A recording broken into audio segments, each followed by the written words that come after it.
Good evening, everyone. Good evening. Good to see everyone here. I'm glad the ones who came up to the front row. Usually when I deal with my students, I always give the people in the front row $1 each. So I guess I owe $3 here. I always honor that. All right.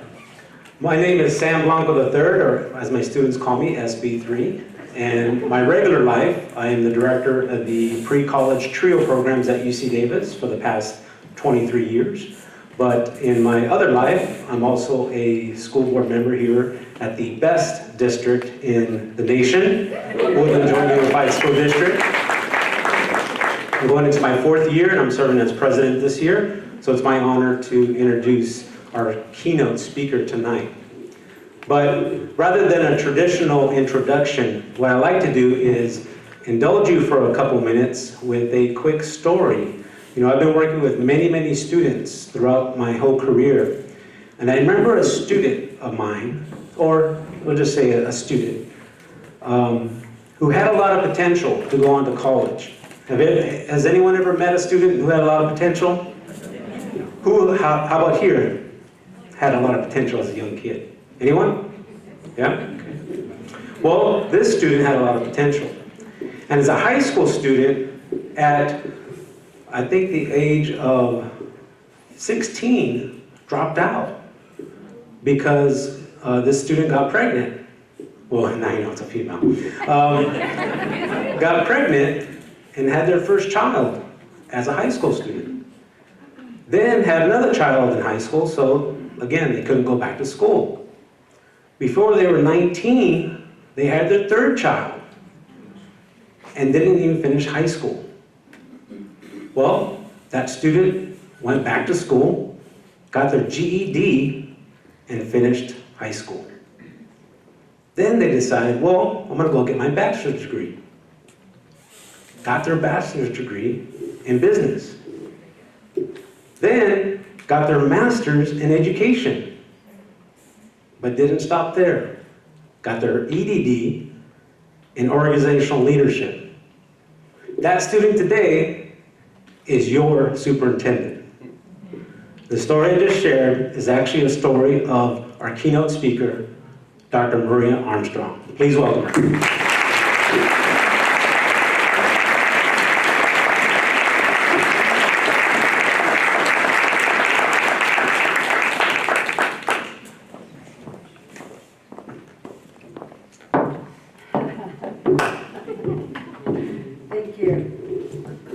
So much for that tell-all that's going to be coming out. Can I ask that the other board members please come up and have a seat? Thank you.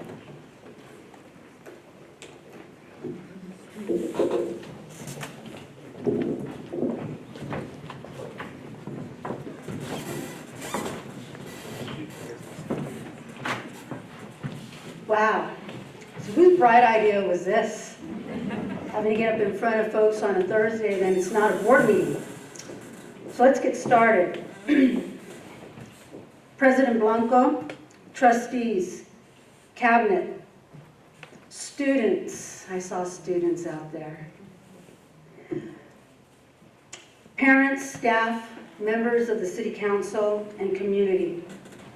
We are here tonight to speak frankly and directly about the state of education at the national, at the state level, and of course at our own local level. This address is purposely focused on students.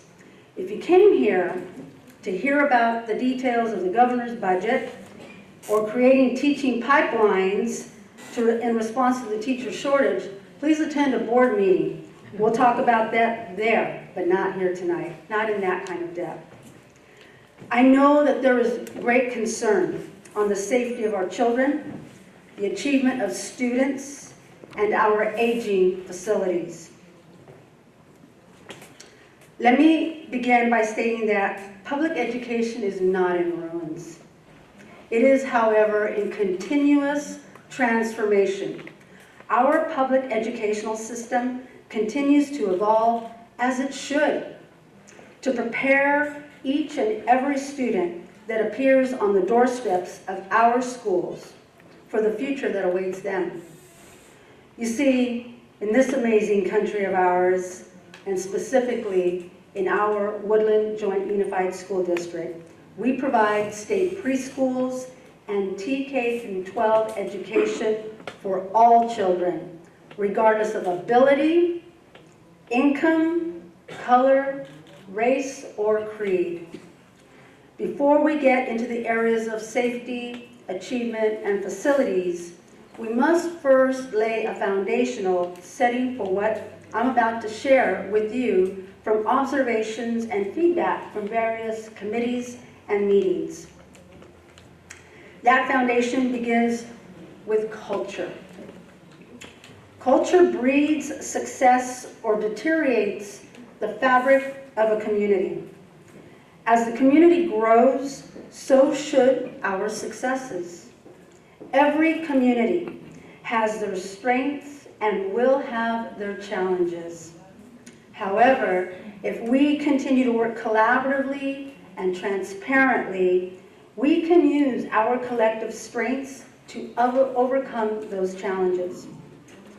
That said, we must stop teacher, administrator, parent, and trustee bashing in this country and especially in our community. Our children hear everything we say and they see everything we do. There are two very specific reasons why we are hosting this State of the District address here in the Woodland Senior Center. Number one, space. We were dreaming of an attendance larger than we could accommodate in the boardroom, and it looks like we succeeded. Number two, neutrality. We have been hearing that there is a perception that one high school gets more than the other, and that simply is untrue. My first choice was to have this at a high school gym. Nonetheless, thank you to the City of Woodland for providing us the use of this space. The bottom line is that we must recognize the damage that gossip or innuendo and negative postings on Facebook or Twitter has on the very core of our culture here in our amazing community. We need all of you, the adults and students, to begin to bridge the wonderful factual stories of yesteryear with the new stories being created by you, our young. Now that said, there are factual accounts from past stories that hold hurt feelings and mistrust, which are rooted very deeply for some. I am not asking you to forget about that. Instead, I'm asking you to forgive those, whomever they are, who have made mistakes in the past, so that the children of this community can reap the rewards associated with letting go and moving forward. We have so many amazing individuals and programs within our organization known as pockets of excellence, who work smart by collaborating with like-minded colleagues, who keep students at the center of their decision-making, and as to why they work in the field of education. Not for their own gratification of fulfilling life dreams, but for the empowerment and life-changing experiences and learning of others, of students. Let me speak specifically about teaching. Teaching is a calling.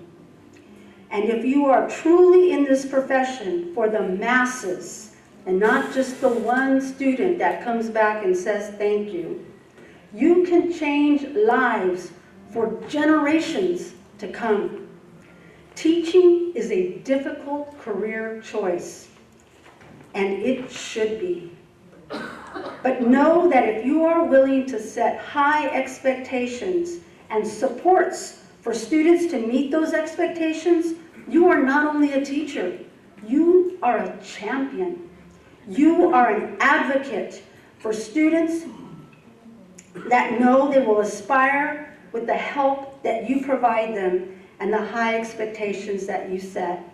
So please, set the bar high, provide supports, and let's work smart collectively to get the job done and hold at bay negative rhetoric, and instead focus our efforts and our charge to educate all the students of Woodland in a manner that we would want our own children and grandchildren to be educated. To all support staff, teachers cannot do it alone. That is why we have support staff. We need the Ed Services Department to tend to the matters of pupil services, the Human Resources Department to provide systems and processes to meet the employment needs of our district, and the Business Department, who, by the way, just had a clean audit. Or whether you are the bus driver who gets our children to school on time, or the food nutritionist who is providing a well-balanced meal for our students, or the custodian who ensures a clean learning and teaching environment, the after-school paraprofessional who does their best to plan and assist activities for children who may otherwise be left alone, or the school secretary who helps uninformed students or families compassionately and patiently, and I've only named a few. We each serve a critical role, but individuals working hard are not sustainable. Rather, systems and teams working collaboratively toward a common vision, mission, and goals. Leadership matters. Teacher leaders, union leaders, principal leaders, and the like. We all must be a part of a bigger picture than the isolation of a title. This can only be accomplished within a team. If you've ever been a part of a team, you know that you can be a part of a team by name only, or a team of excellence, or a team of success. The amazing distinction of a successful team is that even on the days when, let's say, a pitcher or a quarterback is having an off day, you can still win the game. We've all seen those games. It happens because no one can function at 100% all the time. But when you are part of a successful team, and there is a sustainable system in place to carry out the functions of providing a safe environment, a high-achieving environment, and a respectful environment, you know it when you step foot in any school, office, or building, because it's the way everyone is treated. I recognize that I may have belabored the notion of culture, but we need to realize that understanding culture as builders of community is powerful, just as visioning and envisioning what our school community values, such as tolerance, diversity, and high expectations. The Woodland Joint Unified School District Board of Trustees' vision for the district is clear, concise, and compelling. Excellence for all. For the students who graduate or head off to college or university, for the students who is and isn't afforded a print-rich environment at home, for the student who is healthy, and for the students who face health challenges, for the student who knows how to do school, and for the students who don't. The vision is excellence for all, not success for all, but excellence for all. Some of you may be thinking, well, what's the difference? Well, here's the difference. Excellence is about doing something well, whether someone approves or not. Excellence is about doing something well for the joy of it. Success is about the applause and the comments of others. Think about the last time you did something well and didn't matter if anyone approved it or not, but you enjoyed it. The educational journey of our children must be centered in the joy of growth, learning, exploration, and the permission to make mistakes. I'm going to share a little insight with you on a personal story about mistakes. I remember the first time making tortillas with my grandmother. The joy I felt overwhelms me today. No applause, no certificates. Instead, there was a tortilla of an unrecognizable shape. But it was my personal best. That was utter joy. Then, and only then, after years, I'm a slow learner when it comes to cooking, of mistakes and sometimes frustration, the day came when, alas, a round-shaped tortilla, success. Tonight is a venue to communicate to everyone the state of our district, our accomplishments, and our challenges. It is very important to note the history of education, and it's a very difficult yet simple concept to understand. Education is and should be evolutionary or evolving. Yes, changing. Just as our world changes with every event, every season, every day, every breath, education is and should not be stagnant. We are not swinging the obligatory pendulum in education. We take what we learn through time and process, and we move toward balance. If it were not for the reform of 1965, quality and equality, we would have been creating an even wider achievement gap. We would still have segregated schools, and not by choice, but based upon race, color, or zip code.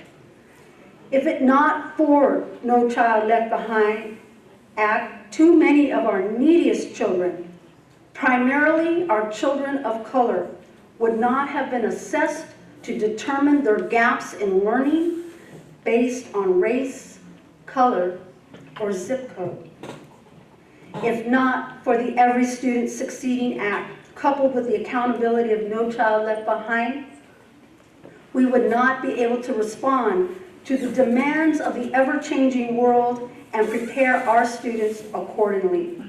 However, in this great state of California, the entire nation is looking upon us as to how we will use the increased resources with 22 accountability measures to increase student success.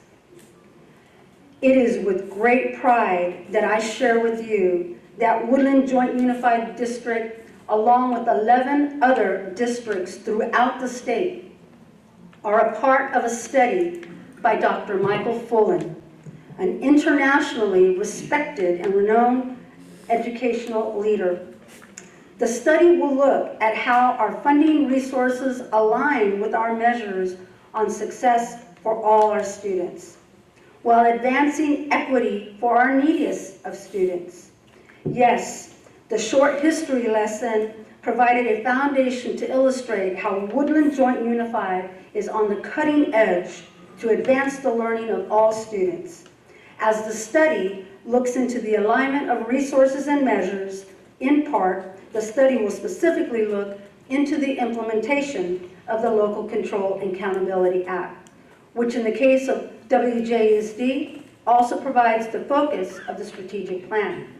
That many of you in this room had the responsibility of reviewing data to determine that, for example, we need to provide resources in TK through second grade for early literacy so that by third grade, we have increased the number of students who are reading at grade level, while ensuring along the way that all of our students all of our teachers have developed reading strategies to support students to increase their ability to read more complex texts as they advance from 4th grade through 12th. Gone are the days that teaching reading, English, and math rests solely on the backs of English and math teachers. We are at a pivotal point in education to collaborate across all subject areas to connect the dots for students as to the importance numeracy or numbers play into chemistry or physics, or that learning how to read a math question is still learning how to read. Furthermore, the study will highlight our district-wide implementation of close reading strategies and math talks as a strategy for learning, just to name a couple. You have either heard at the Superintendent Community Forums the news about educational funding, and particularly the Local Control Accountability Plan, otherwise known as LCAP. Now let me speak specifically on student achievement. Yes, there will always be assessments. How else will we know if students are progressing? That said, we will not assess for assessment's sake. It needs to be purposeful.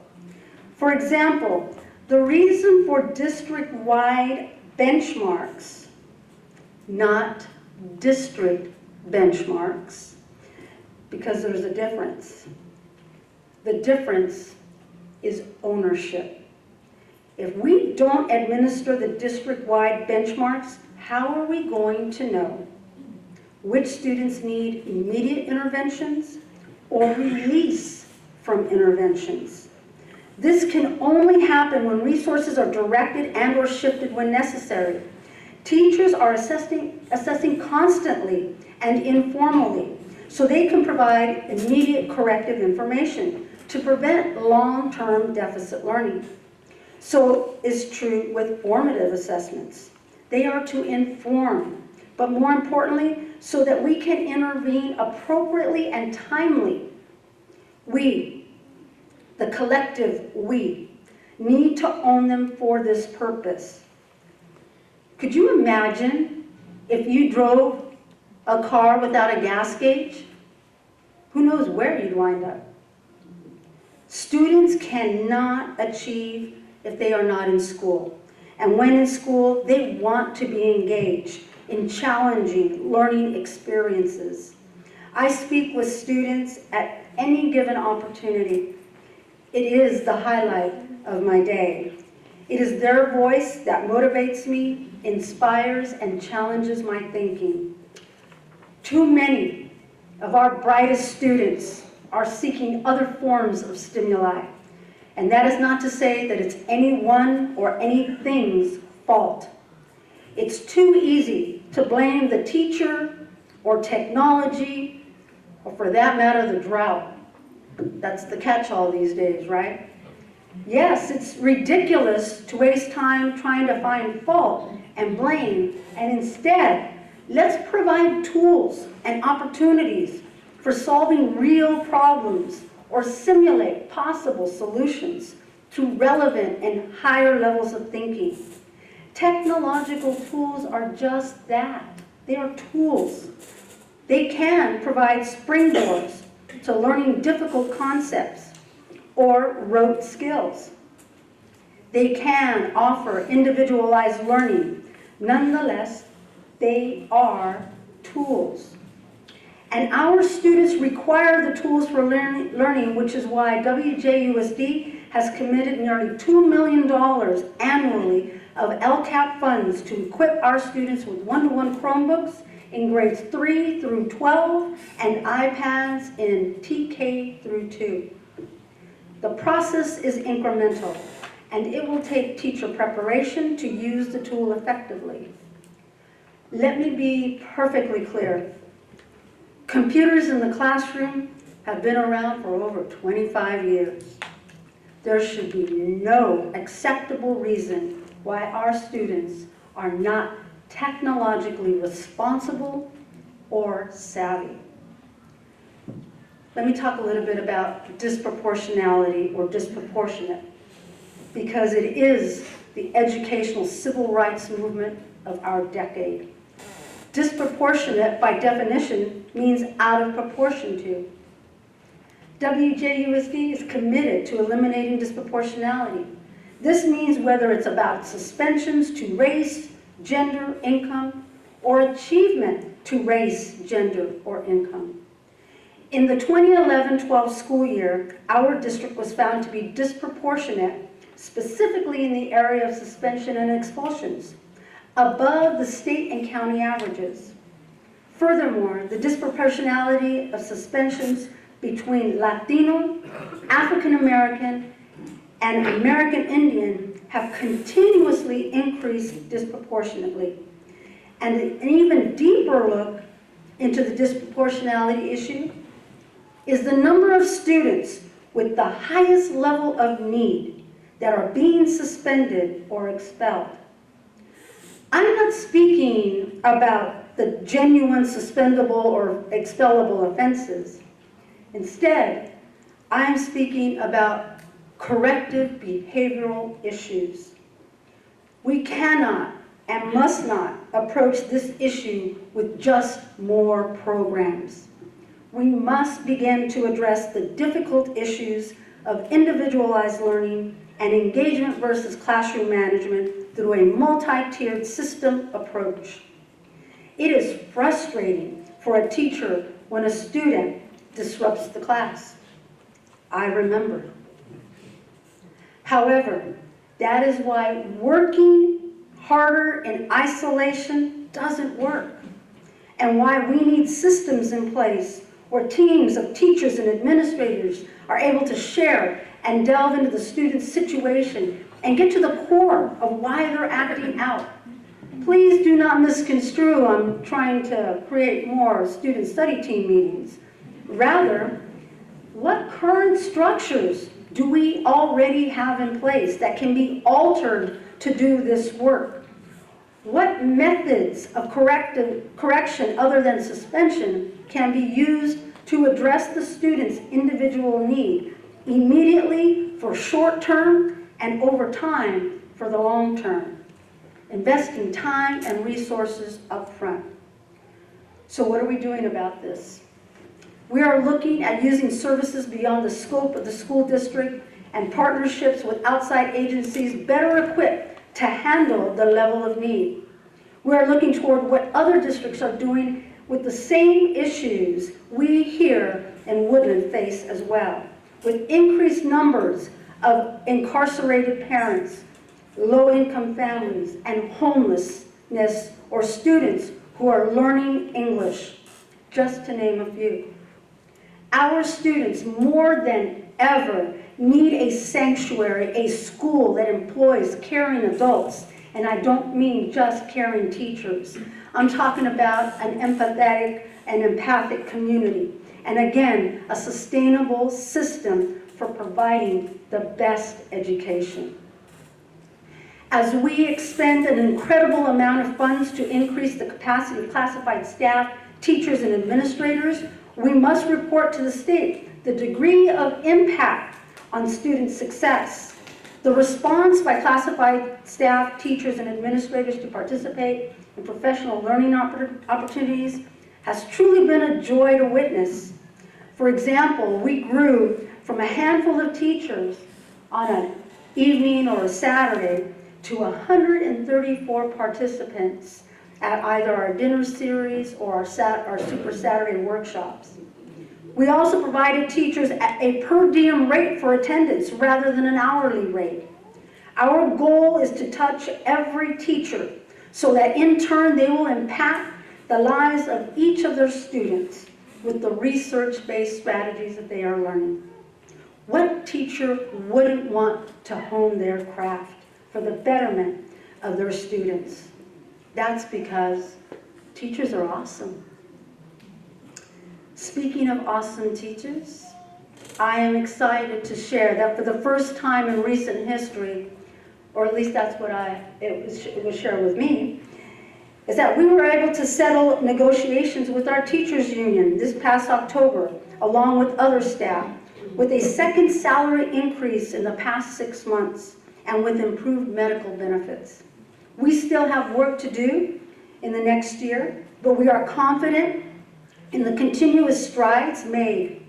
In addition, our classified led the way to settling last year, and we are equally optimistic in contract negotiations.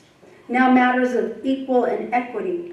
There has been much discussion, time, and energy placed into developing programs to assist in the vision, excellence for all.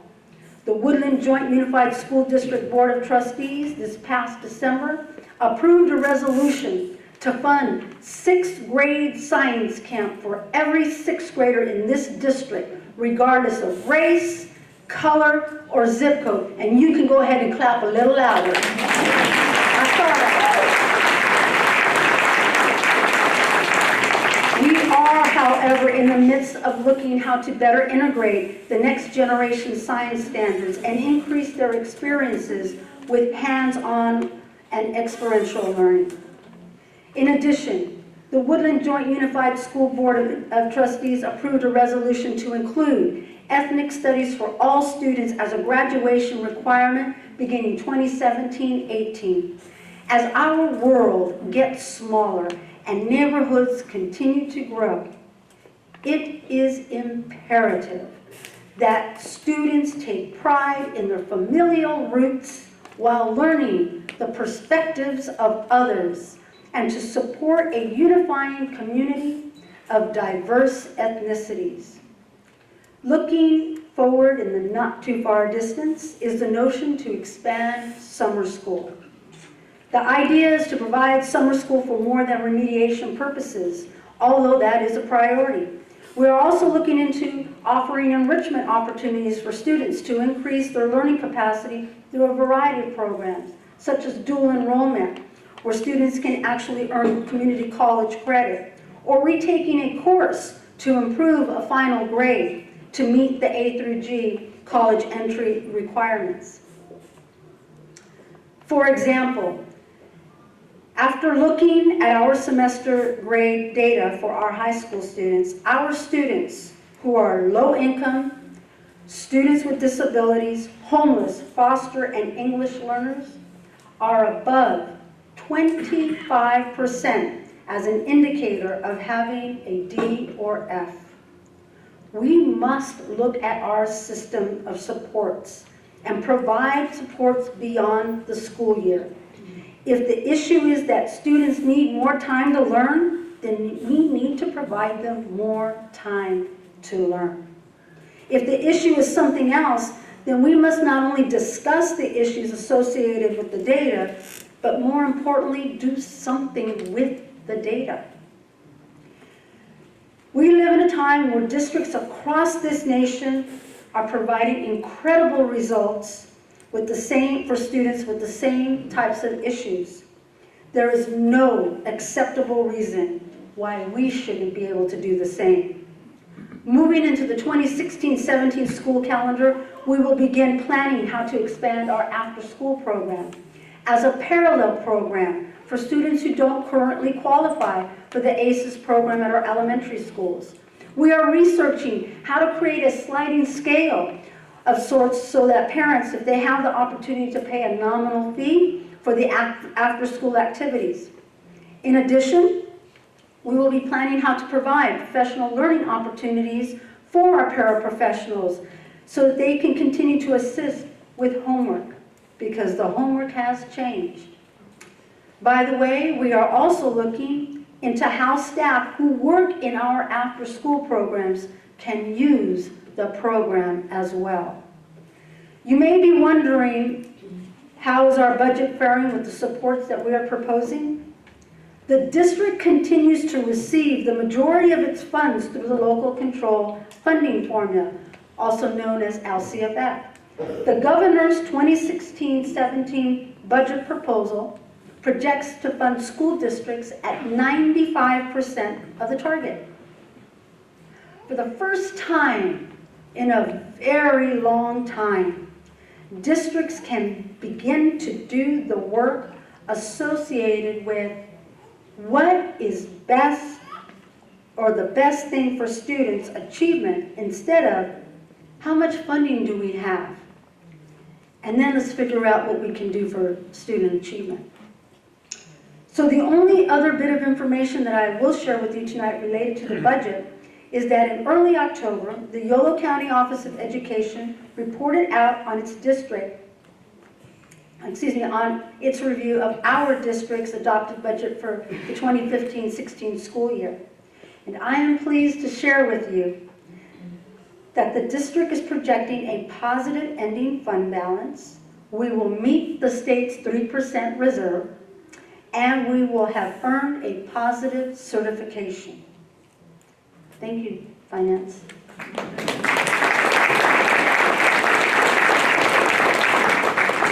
Now the topic of facilities. At our last board meeting, an initial discussion took place on what a proposed general obligation bond could provide. The information presented was broad in scope so that the trustees could discuss whether we should pursue a bond due to the poor support of the 2014 bond. For example, one idea that was looked into was to provide 5 broad priorities. One would be $5 million towards the phase 2 of the new elementary school in the Spring Lake area, so that there would be uninterrupted crossover from 3rd to 4th grade and so on. Number 2, $6 million for the Woodland High School Stadium. Number 3, $22 million for repairs such as boilers, HVAC systems, the tiles, the roofs, etc. And $4 million for the Pioneer High School second gym and multi-weather track. And number 5, $18 million for all school sites, blacktops and playgrounds, including fields, for an approximate $55 million bond, which would then make us eligible to receive state matching funds should the state's bond in November pass. Again, let me be perfectly clear that these are all ballpark figures, estimates, and it was just one idea, one example. I have not been given the direction by the Board of Trustees to pursue an architect for hard numbers. This was an initial meeting. However, please know that the facilities that each of you are well aware of are in great need.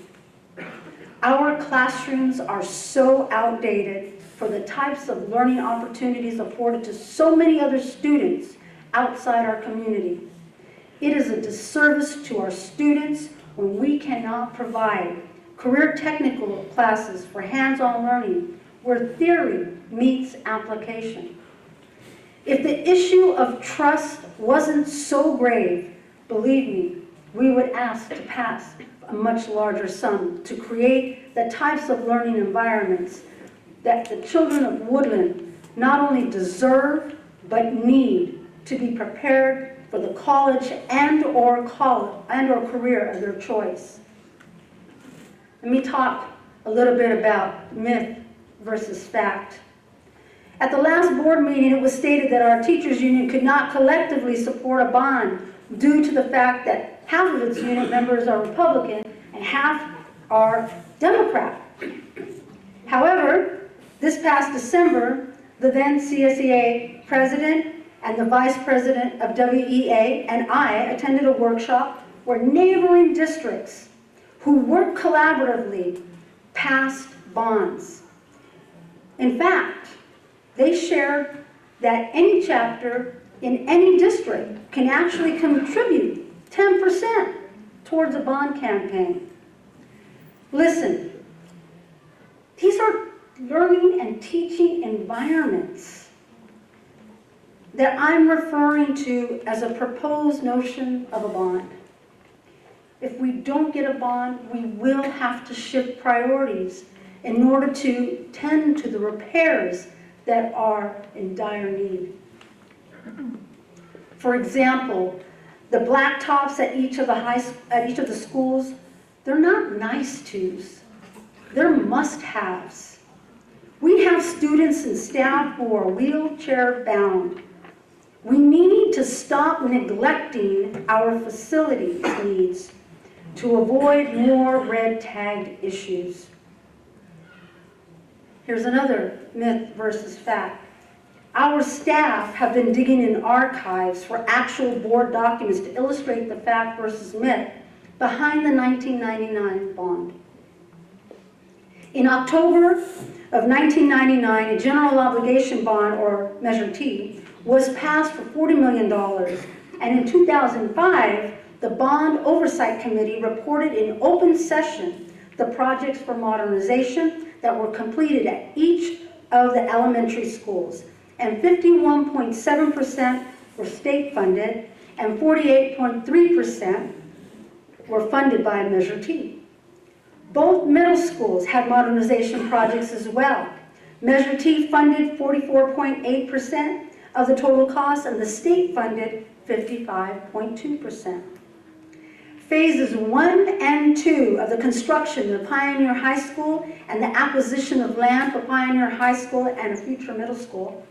There were no state funds to construct multi-purpose rooms or second gymnasiums.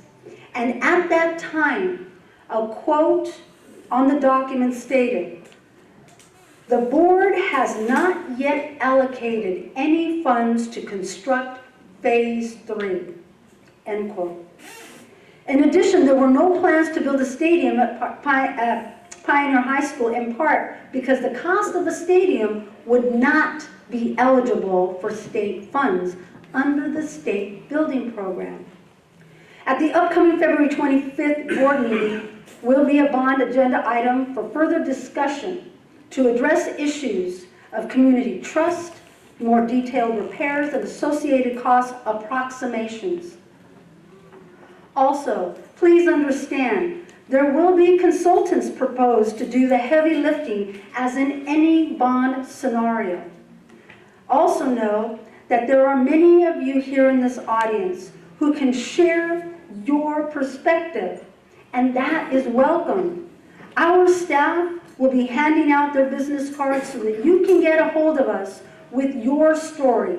It is important to gather as much information as possible from the past. Safety.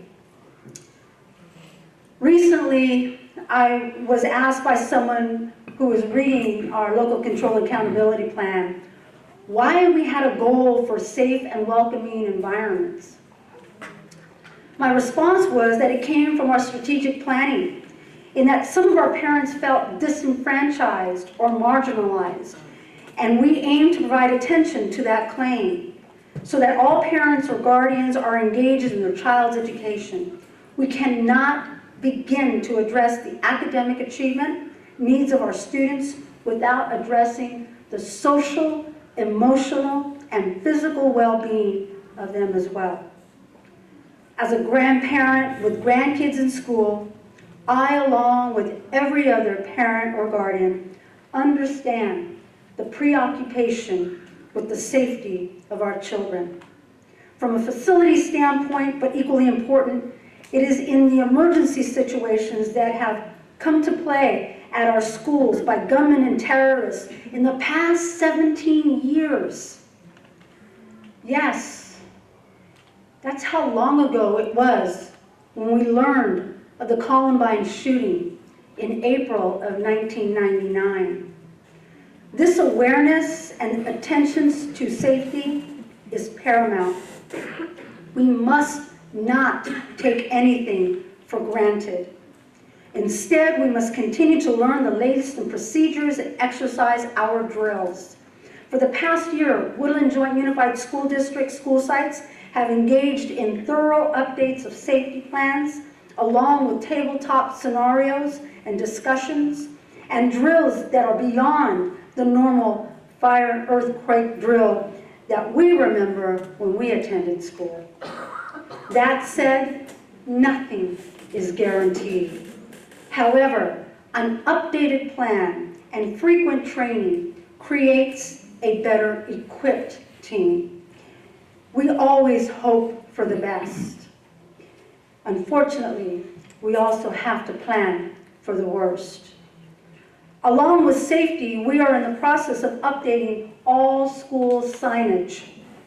This is sorely needed to navigate the campuses, but also so that if there ever was an emergency situation, law enforcement can act more swiftly by identifying buildings directly other than on a map. Welcoming environments and parent-guardian engagement are two goals that intersect in many ways. For example, if parents and their guardians feel welcome in our schools and valued for their individual gift of time, then we can remove one barrier to provide increased parent and or guardian involvement, and that is to waive the fee for fingerprinting. We are investing in our own system with our own trained personnel to expedite the fingerprinting process for anyone working in our system. In this time of teacher shortage and districts competing for the minimal numbers of qualified teachers throughout the state, we want to ensure that our hiring processes are expedited, but not at the cost of the safety of our children. Our Human Resources Department has been diligently putting into practice stopgap measures to ensure, as best as humanly possible, appropriate reference checks. It has been a great year for parent-guardian involvement with standing room-only workshops in identifying early drug use or gang involvement, as well as sessions on writing and math. Our parents let us know what types of information they wanted, and we are very proud to offer the Parent University. Lastly, on the topic of safety, we need to address bullying of all forms. That between students, students between adults, and adults between adults. Yes, bullying in all forms. Just because we may not like or agree with someone with whatever they do or say, that does not give permission to perform acts of bullying. Our Board of Trustees recently approved a revised bullying policy to deal with this very unhealthy and counterproductive issue. Remember, students hear all and see all. It begins with us, the adults. We must be aware of our actions from the boardroom to the classroom, teaching our youth proper decorum and the skill set of staying focused on the action or the issue and not the person is just that. It's a skill set that we need to teach. To the good people of Woodland, as superintendent of the Woodland Joint Unified School District, it is of utmost importance to me to share with you the incredible honor that I have to share our district's story outside of our community. All of our challenges are growth opportunities masked to make us stronger and more unified. We really have an amazing district and community. Let us continue to work collaboratively, fairly, and truthfully for the sake of our children. Let's rally behind the notion that students matter and that decisions made are made with students in mind first. We may not always agree on how or why some decisions are made, particularly those that are confidential in nature, but please know that you may not always have the entire story, but that the final decision was made with the best interest of students in mind. At this time, our directors that are positioned in the back of the rooms will be handing out 2 informational documents that look like this. This document here is an infographic that, through graphic and snapshot, is really outlining our 95-page local control and accountability plan. So you can peruse that while you're drinking coffee. And then we have also a brochure with many of the highlights that I spoke about tonight, but they'll cover a little bit more in depth. And I wasn't going to belabor the fact that we have many highlights, but we did want to capture them for you.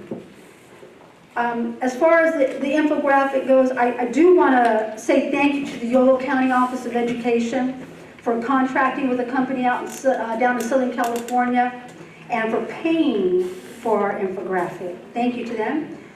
And also, it'll be on our website. Both of these documents will be on our website. In closing, I wish to thank my Board of Trustees, the staff, and all of you for attending tonight.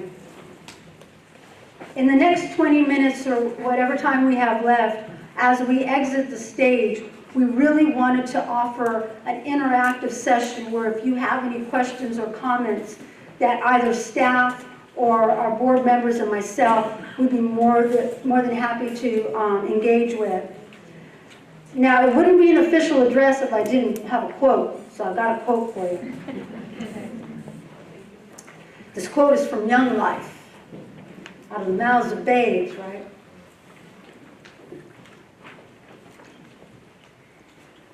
You have to earn the right to be heard. We thank you for coming out here tonight and hearing about our amazing district. Thank you.